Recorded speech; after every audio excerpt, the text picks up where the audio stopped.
श्री कुबेर अष्टोत्तर शतनामावली। ओम कुबेराय नमः। ओम धनदाय नमः। ओम श्रीमते नमः। ओम यक्षेशाय नमः। ओम गुह्यकेश्वराय नमः। ओम निधीशाय नमः। ओम शंकरसखाय नमः। ओम महालक्ष्मी निवासभुवे नमः। ओम महापद्मनिधीशाय नमः। ओम पूर्णाय नमः। ओम पद्मनिधीश्वराय नमः। ओम शंखाक्यनिधिनाथाय नमः। ओम मकराक्यनिधिप्रियाय नमः। ओम सुकच्छपनिधीशाय नमः। ओम मुकुन्दनिधिनायकाय नमः। ओम कुन्दाक्यनिधिनाथाय नमः। ओम नीलनिध्यधिपाय नमः।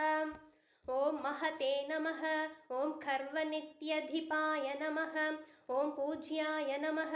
ओम लक्ष्मी साम्राज्यदायकाय नमः। ओम